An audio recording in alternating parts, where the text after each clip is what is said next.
Hello and welcome back to part 6 of misrepresentation. We're talking about liability and tort last time, okay? So under this topic here, I want to talk about element of misrepresentation in tort liability versus element of misrepresentation in the degree of rescission. Okay, so misrepresentation must be active if it is to be considered an engagement of tort deceit. Even half-truth is considered misrepresentation and deceit. In a tort context, if you mislead someone to believe something, which it will also be considered a tort of deceit and negligence. Okay. In the rescission context, opinion is distinguished from statement of facts. There is nothing equal to material inducement in the context of tort jurisprudence and the rescission context.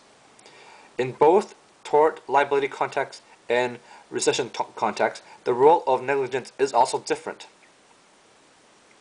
Okay, so next section is section G, entire agreement and exemption clause. McCamus states that if the misrepresentation can be considered a binding collateral warranty, there will be remedies available in tort deceit for any breach of contract. Because of this risk, the people who draft these contracts would want to use entire agreement or exception clause to limit and exclude these liabilities.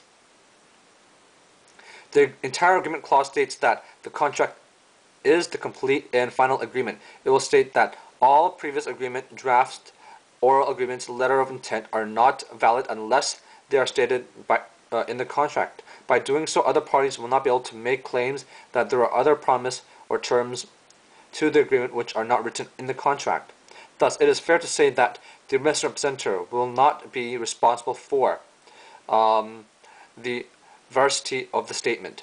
It would be unreasonable for the misrepresentee to impose such liability on the misrepresenter. A disclaimer in a contract can help make the contract better. Courts will construe the contractual disclaimer with a view of deterring whether it is truly operates as a release of the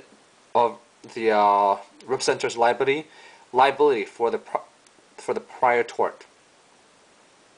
Okay, a disclaimer would be ineffective if the misrepresentation had the effect of inducing the buyer to enter into the agreement. Court would have to determine if there was sufficient notice for the misrepresenter's claim. The court would have to determine if there were sufficient notice for the representer's disclaimer. An example McCamus brings up was the case Roberts versus Montex Development Corporation. The waiver clause was ineffective to exclude tort liability because the plaintiff had no independent legal advice before signing the interim agreement, page 355. The disclaimer should be brought to the other party's attention and that they were suggested to seek independent legal advice.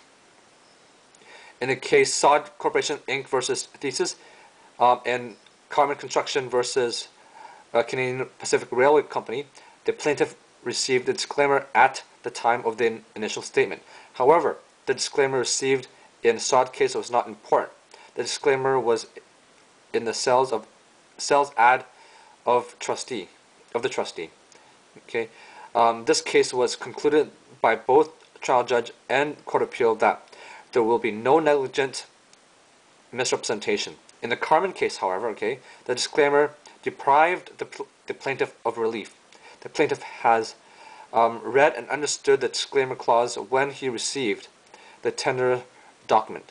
The plaintiff was aware that he could not rely on any information or statement made to it by the defendant with respect to the work, and was held that it would be relying on such information only at its own risk, page 357.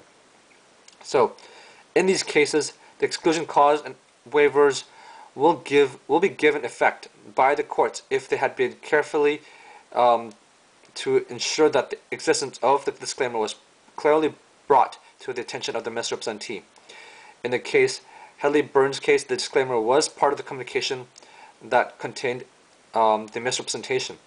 In the Robert versus Montex Development Corporation and Beer versus Townsgate, one limited, there was a timing lapse between the disclaimer and the original misrepresentation. So to summarize, okay, fraudulent misrepresentation will provide different remedies at common law and in equity. At common law, contract will be voided and rescind, and with rescission that gives restitution. All right, there will be compensation for damages in the liability of tort deceit. In equity, contracts will be avoided with rescission that gives restitution. Now, careless, innocent misrepresentation at common law will give a remedy of compensation for damages in the tort of negligence. However, in equity, the contract will be voided with the rescission that gives restitution. So, with no non-careless innocent misrepresentation, okay, non-careless innocent representation will only give remedies in equity.